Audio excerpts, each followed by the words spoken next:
Welcome to another CEO Wisdom podcast with Nachum. Nachum, that is kligman. Nachum is in Israel, like a lot of my friends, clients, and folks that I interviewed on this podcast. I was on wedding holiday in the past 2 weeks, but these events really affected me through my core. They were actually, the terror attacks were launched on the day that I was getting married.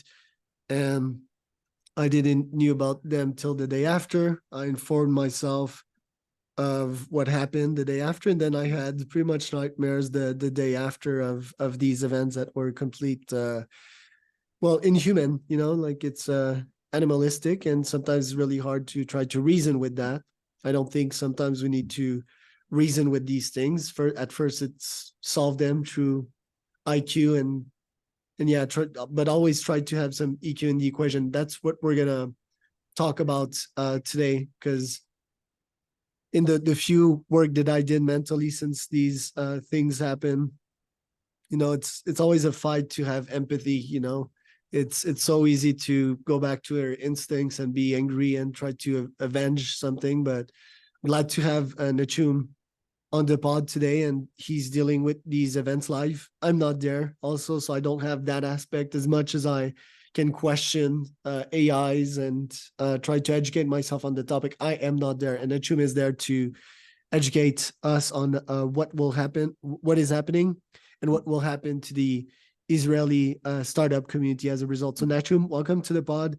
Can you tell us a bit more about yourself, your company, and how you've been dealing with these recent events? Sure. First of all, thank you for having me on the show, and congratulations on your marriage. That's great news. Anytime we hear any type of good news, it means a lot now. I think there's a tendency to not appreciate things that we have, or things, or the good things in our life, or underappreciate. And now, when under the conditions that we're at, literally under war, we begin to appreciate any type of good news, or any type of warm feelings that we hear receive. And it's funny because when we booked this podcast, I mean, it was more than a month and a half ago, I think, when when we booked it, and the world is a much different place now. But the first few days after the terrorist attack, it was a holiday, as many of your listeners may know, before the attacks. And we're looking forward to coming back after the holidays and getting back into the scheme of things, getting back into the business growth. We were about to raise a round, and everything just changed. Very, very hard to focus, especially the first days and the first week. I'm trying to now focus more on business, which is quite difficult, but I owe it to my team, I owe it to my current investors, and I owe it to our thousands of clients to continue to improve the product, get the product out there, and grow the product. And so just I'm an entrepreneur. Going to my story a little bit, always one of these kids that were selling baseball cards as a kid, going to trade shows, shoveling snow for $5 a driveway and $10 a sidewalk, and I was always entrepreneurial. I've had a few startups in my past, some technology startups, mostly over the last 20, 25 years. I had an instant messaging company that I started back in 2002. I started a video overlay company back in 2005. I was the first to put videos on top of e-commerce videos on top of a video screen, which I have 4 patents to, or my company has 4 patents to, put in my name. I started an apparel company, and that was a big mistake.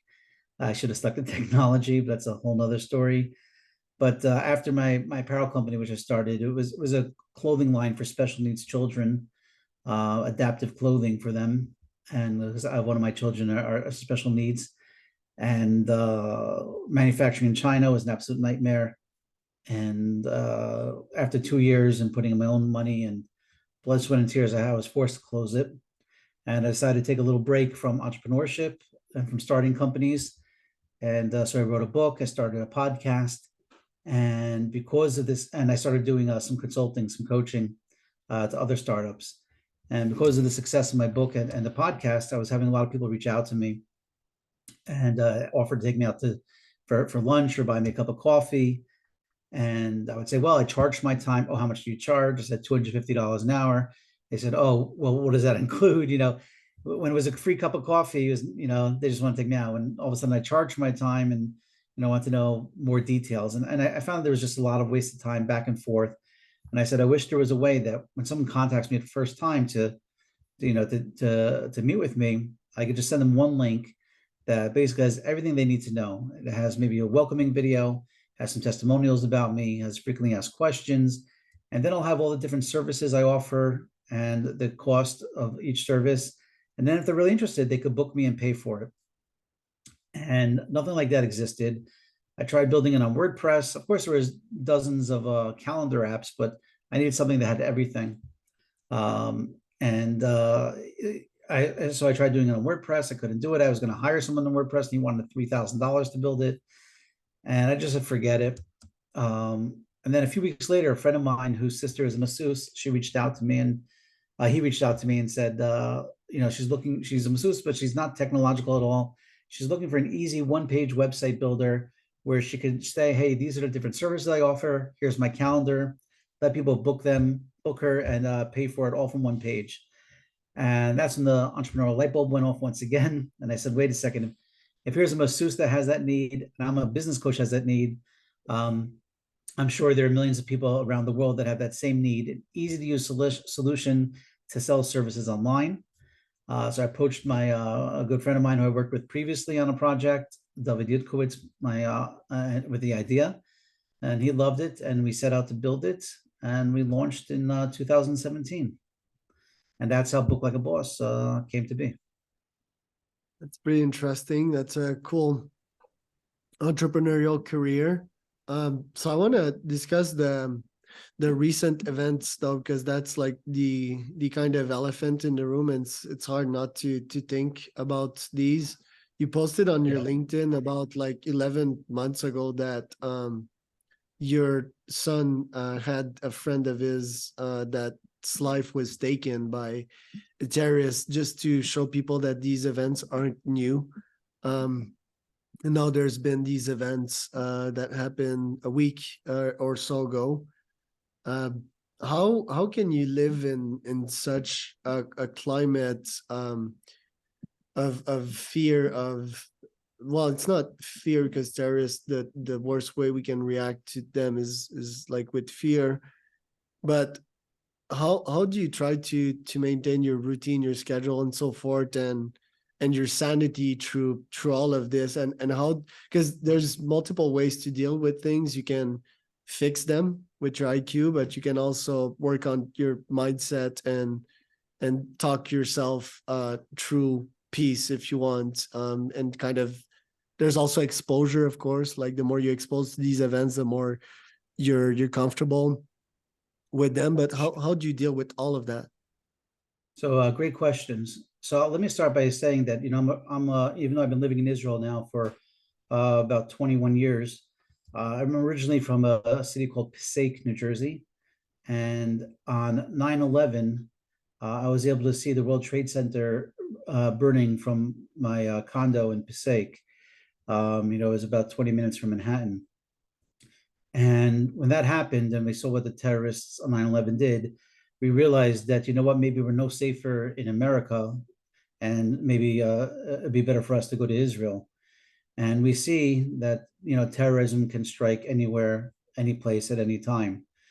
It's not easy, especially, as you mentioned, one of my son's classmates, beautiful 16-year-old boy, was murdered in a bombing by a bus stop, just, less than about a year ago or so. And that was traumatic because, we love our children. I have 9 children, and we love our children. And so, how do you, when you see at the time he was 15, and he just, the shock in his face when he realized his good friend who's been to my house was just murdered by terrorists. it brings a whole new maturity and reality, and wipes away the innocence that we try to, bring up our kids with. So it is difficult. But I'll tell you how we get through that and how we get through everything is with our faith in God. We're Orthodox Jews, and we have a strong belief that God is in charge of everything that happens, and that everything has a reason and a purpose, and that's what keeps us strong. That's what keeps us going, and that's that. With that feeling and knowledge, it could really get you pretty much through anything. We look at the terrorists, of course. They're going to meet their maker sooner than later, and we must take them out. We must destroy them. But to me, they're a little bit. They're just puppets. They can't do anything that God does not permit. And of course, the question of why does God allow such things is a much deeper discussion. Maybe for another time. And everybody has the freedom of choice to choose between good and evil. But with our faith and our strong faith in God and sense of purpose and of being here and history, that keeps us going and that keeps us strong. And sometimes feel that, like, yeah, God cannot make everything happen, and that you need to put in some work as well, to have God support you, which is what you don't control, in the Stoic philosophy of things. So what are the actions as well that you're taking to improve that in your community, especially with the recent event? And how do you make sure to keep that kindness and that love, because Hamas, they're mostly terrorists, and you can very much brainwash people, especially if you take them on a young age. It's so easy, and you're the dad of a bunch of children, so you know how easy it is to put stuff in their brains. If I look at any close friends or anyone's mentalities, it is because they've been raised that way. Of course, there's genes, but you can really brainwash people into having them think that Jews are bad and evil. And I mean, of course, there's media into all of this, and there's both sides taking decisions, and it's hard decisions. And I think it's mostly lose games. It's like, oh, you did this, now we're gonna do that, And this conflict has been raging for quite some time. So, what are the potential solution to solve that? All right, so more good questions. Listen, what you said is one of the things you said is extremely important to understand, because right now Israel is we're defending ourselves, we're fighting back, trying to wipe out the terrorists, and a lot of the media just wants to say, what about the innocent children in Gaza, the innocent people in Gaza? And first of all, I think it was something like 76% support Hamas in Gaza, and they voted Hamas in to run Gaza. But what you're saying is very important, because 20 years ago, these people that are now terrorists, these people that committed these atrocious acts, these thousands of Hamas terrorists that broke into Israel and caused this massacre, were little babies, were little children. And they were brought up from a very young age, from their parents, from their schools, from their religion, to maim and to kill and to murder Jews. It's not about land. We pulled out of Gaza in 2005. Right? They had a chance to, we left them businesses, we left them beautiful properties. They chose to turn it into a terror state and almost immediately shot missiles at us almost consistently. So, when you see that these children are brought up like that, it's terrible. And I think it's child abuse. It is 100% child abuse to bring up children from a young age with hate, to have camps where they give guns to children and tell them to kill the Jew, kill the Jew. It is beyond comprehensible. It's beyond. So while we tell the Palestinians or the people in Gaza that they should move away from buildings, that we're going to attack, and Hamas says, no, stay in the buildings, stay there, don't leave, because they want the world to react. They want to see what happens when Jews kill innocent people. Well, the blame is 100% on Hamas. They're 100% on the terrorists. We don't aim to kill children or innocent people. We don't want to. We want peace. That's all we've been asking for. It's all we've been begging for. It's what we pray for. But when they, when they raise their children, with this type of mindset, and also, with the mindset that it's a privilege to die, right? That they call themselves martyrs, that they feel it's like the highest achievement they can attain. There's something really sick and demented about that. So the question is, if they're shooting at my kids and they're hiding behind innocent people, I'm going to shoot back because I need to protect my children. And so it's, in terms of solving the conflict, I don't think, in the current situation, yeah, we have to wipe out Hamas. Every terrorist should be wiped away from this earth. Anyone with such pure hatred should be cleansed from this world. Any type of terrorist, and the conflict itself, I don't know if there will be a true end, because even if you wipe out Hamas, and I don't even know how many terrorists there are in Gaza, obviously 5,000-10,000. I don't know how many. Then the PA is going to take over, and they haven't been so great either. Every time you offer them peace, they turn it down. They've also been responsible for attacks. They haven't condemned what Hamas did. Abbas, their leader, is a anti-Semite, straight out. He just spoke at the UN. It was all over the news about his anti-Semitic statements. So, maybe his way of trying to achieve things is through negotiations or pressure, as opposed to, using weapons or terrorism. But his goals are the same. And it's not just to get more land because we've offered them that. It's to wipe Israel, wipe the Jews off the map. And when they say from the river to the sea, they mean the entire land of Israel. They mean our land. Now, keep in mind that Judaism and the land was given to us and given to the Jews, probably 1,000 years before Islam even came to be. Right? We were in the land before Islam was even a religion.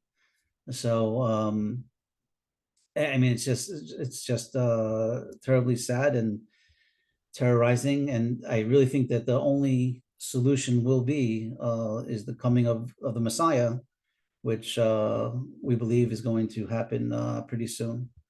And that's what keeps our faith up. It keeps our faith in God, and know that there's a purpose in this world, and know that there is an ending. But other than the Messiah coming, I don't see any political solution. There's no such thing as a two-state solution. That's dead in the water.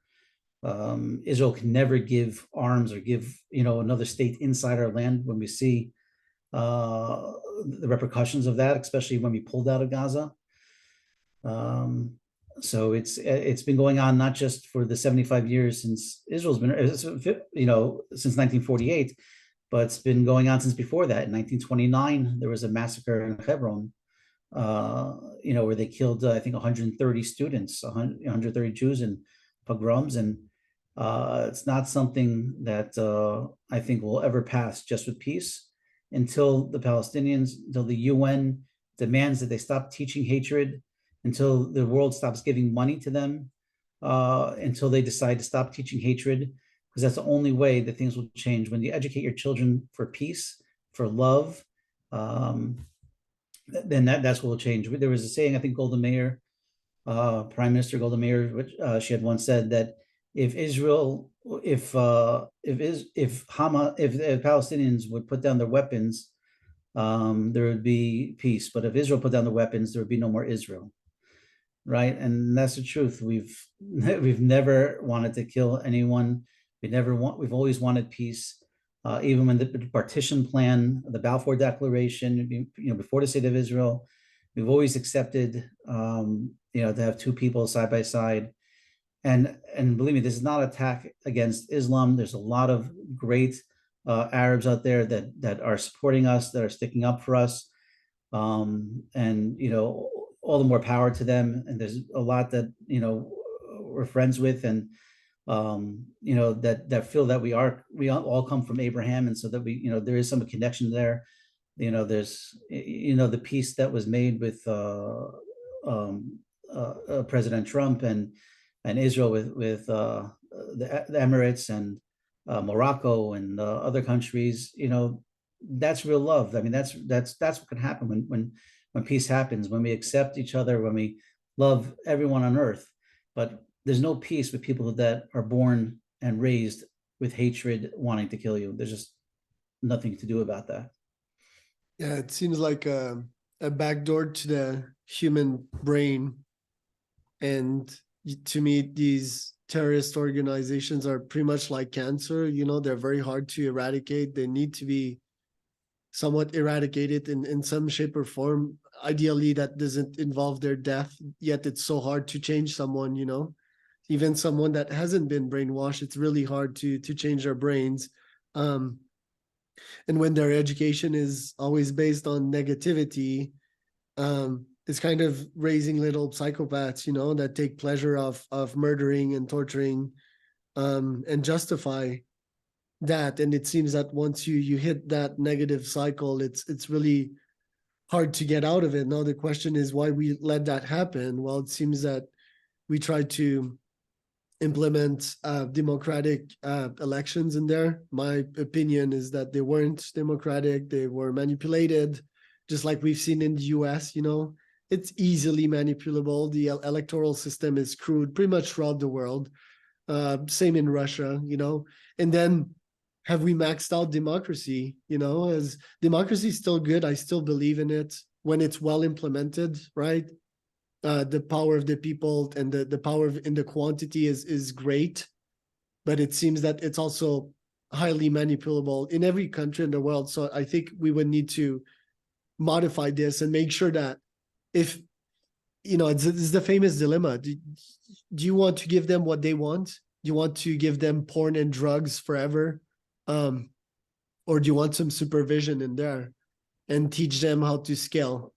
Because the definition of happiness not necessarily, like getting drunk today and having a headache tomorrow. It's, to me, in my opinion, it's getting 1% better on a daily basis and hitting that scale, from a happiness perspective, from a growth perspective, and all. So how could we install that in Gaza, for example, and in Palestine as a whole? They do have access to education and some of the same tools that we have, but obviously the at-home education is even stronger, and the propaganda is strong. There's propaganda everywhere, in my native Canada and Mexico and in Israel. But seems that once you have access to different forms of knowledge nowadays, I use Wikipedia a lot, and then I battle test these ideas on perplexity.ai, which is a tool that I use to debate ideas. It seems that I can grow neuron cells, be more impartial, and so forth. So the question I have for you is do you think with the current system in place, isn't there like a rebellious few that would question these ideas at the top?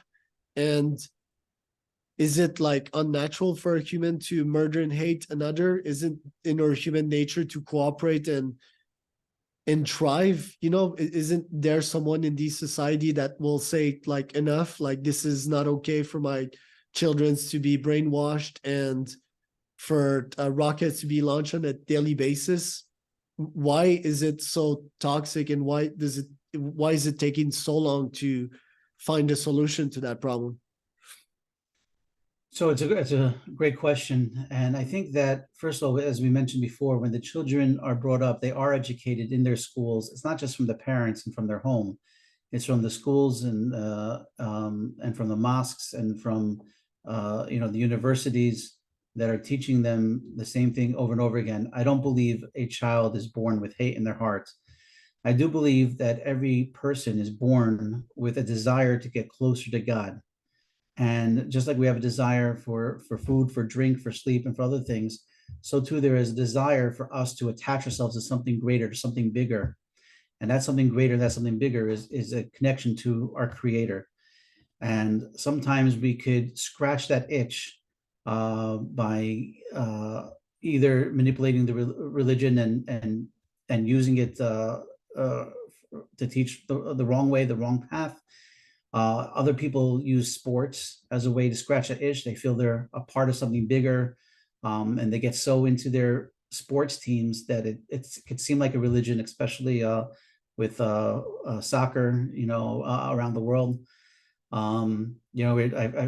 People get trampled. I hear that, crazy things that happen with people dying from these events, from these larger events. Um, and this, it was specifically about the Palestinians, or especially about what's happening in Gaza. When the PA themselves pay terrorist families, if a terrorist kills somebody, they put them on salary. They put the family, they give them a monthly stipend. So, and there was actually a law that was passed in the U.S. About giving money to terrorists or people that have killed, but somehow the U.S. government has actually gone around that, and this, the reports of them have still giving money to the PA, which is mind-boggling. When was it the Taylor Clark? I think it was a Taylor Clark law, something like that. I have to look it up. But that, and he was an American that was killed by terrorists, and so they passed this law about not giving money to terror to people that kill Jews. And then, the UN has been supplying books and materials and educational materials, and giving money, to schools in Gaza and the PA, for 30, 40 years, however long it's been. But the texts are full of hate. They're full of brainwashing. They're full of horrible things and lies and rewriting history. And so it's almost impossible when you do hear stories, you hear time for time for people that get away from the system, but I think anytime that you have even the slightest bit of people coming up and saying, what, maybe this is wrong, maybe, from the Palestinian population or in Gaza, like, imagine if you're somebody that gets upset, saying, what, I don't want my kids to hate. I don't want to, live like this. And, we were letting 15,000, I think, or 18,000 people, Palestinians from Gaza a day coming into Israel and working with us, and working in Israel and getting paid. But if someone comes and says, what, maybe the Jews are not so bad, maybe Israel's not so bad, they'll get killed. They'll get, they'll be wiped out. They'll be, so if you started a group of 30, 40, 50, 100 families start making some noise, the head of those families will be killed, because it goes against the charter. It goes against the charter of the PLO, which was never changed, even though under Oslo it was supposed to be changed, but they still call for the destruction of Israel. And so they just won't allow it. And so people, even good people, are afraid to speak.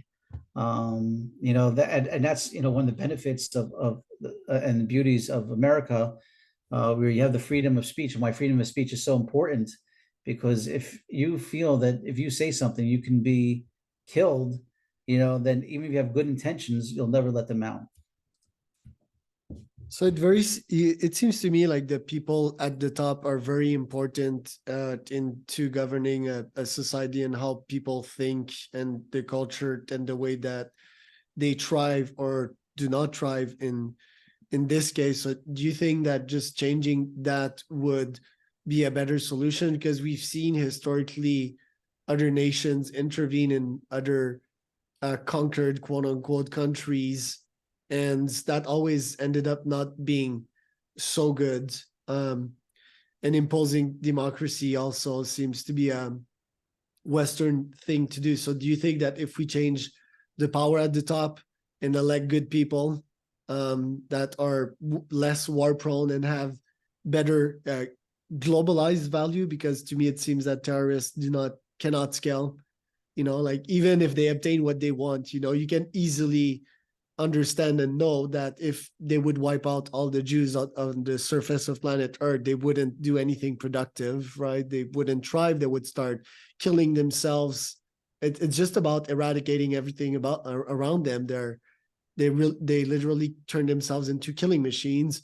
And turning away from that is really hard. Just try to speak to someone that already murdered someone else, that by error or, from pleasure, they can't turn away from it. We're just not meant to scale and murder people. Although historically we did some of that as as animals ourselves, but we evolved from that. And the point is that, yeah, murdering just doesn't seem to scale.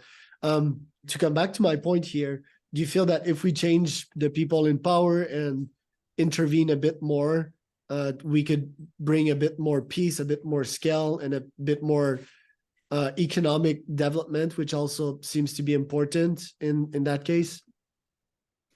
Yeah, definitely. Listen, the leaders, true leaders, people that stand up and promote peace and promote love and promote, you know, reforms and change, it could definitely have an impact. But you know, if you look at the lead, I mean, who was the head of the who was the first head of the PA? It was Yasser Arafat, a known terrorist, a murderer, anti-Semite, uh, so and then he was taken over by Abbas, who's also an anti-Semite.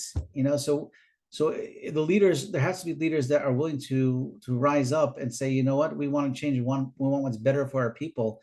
And they've been given so many chances. They've been given billions of dollars. And if Hamas or the PA said, you know what, we're changing our books. We're not paying terrorists anymore.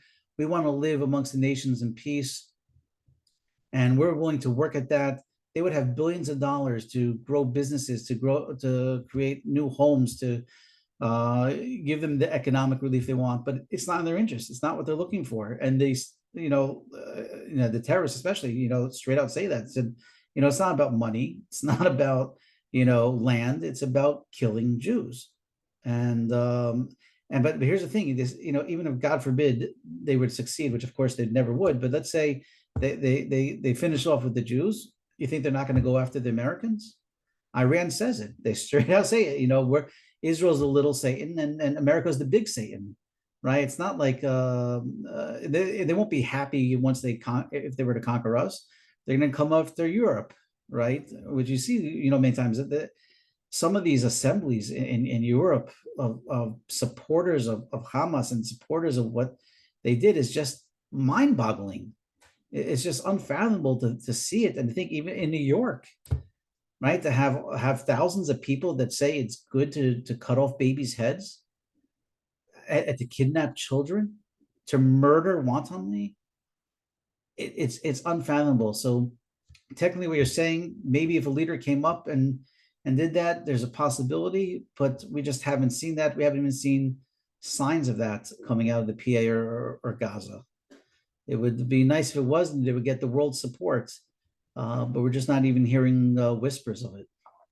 As a technologist, it seems that we could be possibly hitting a solution. I mean, I'm just surprised that with access to internet, or maybe that's limited, because in Gaza Strip, it's bare survival. Also, I don't think people even look at internet as a potential tool. That is certainly a problem. When you cultivate mediocrity because you don't have access to the infrastructure, and you use all that infrastructure to create bombs, or just if you're in a negative and poverty mindset, you give very few attention to education. But it seems to me that if people would educate themselves that way, and if the curriculum of the university wasn't to inculcate hate and terrorism, and the lack of ethics, or questionable ethics, I think there could be progress there. But it seems to me that, generally speaking, if the whole world is connected together, and you mentioned, the fact, the other surprising fact is that when they kill like 250 people, these people are dual citizens. We live in a global world, and now everyone in this world, because of commerce, I think capitalism is really good for that. It's like the glue between the whole world.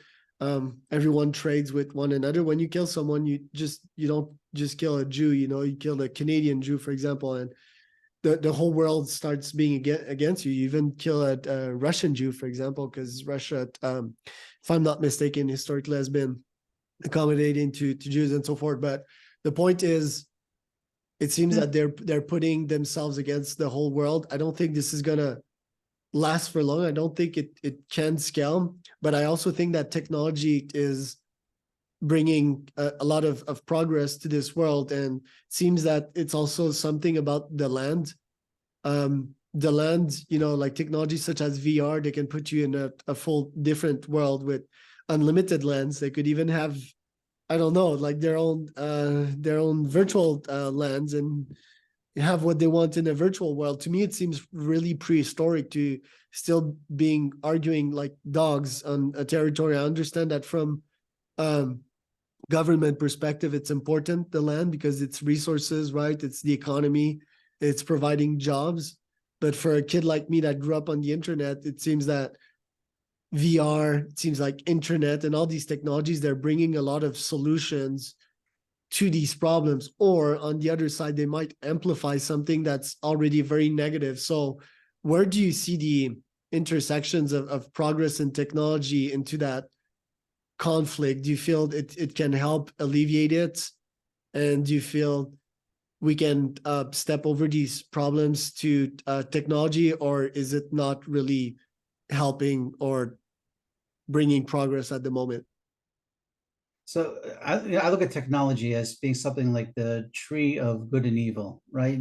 There's both good and there's both bad, and it can be used in both ways, right? When you have internet, you have the ability to educate yourself and to learn from other people and to learn from sources outside of your immediate surroundings, right? So there is good knowledge out there, and there is education out there, and there are, ways to learn and to grow and to learn how to build businesses, grow businesses, start businesses, and technology can enable you to do that. But I'm not a big fan of the VR thing. I think it's cute. I don't know if it'll be something that people will spend 10 hours a day inside. But it is a way to meet other people in other countries and to hear other perspectives. And even, when you share interests with somebody, if you're in Gaza and you have a love for I don't know, playing guitar, right? And you could go to a group and talk about your love for playing guitar and learn from other people. And the people you surround yourself with, the people you talk to, the people you speak with, right? They're going to have the most effect on you, right? So I think that technology does bring that to you. It does enable you to be able to choose good, and if you want good, you could find it. At the same time, if you want to do bad and you want to learn bad, there's no greater source for that as well. So, it goes back to how you're educated, how you're brought up. Are you being brought up as a good, loving person, or are you being brought up as someone filled with hate? And if you're filled with hate, you're going to look for hate. If you're filled with love, then you're going to look for love. And technology could help you go in whichever direction that you want to go. Right. Well, let's close that one off. Thank you for coming today. And yeah, I think my brain grew from that conversation. It definitely needs more data, and it's a very complex issue. It's not something that's easily solvable, just like most things. Hoping we can find clear solutions to that one. Where can people find out more about you, Nachum? They can find me on LinkedIn, linkedin.com/Kligman, Kligman.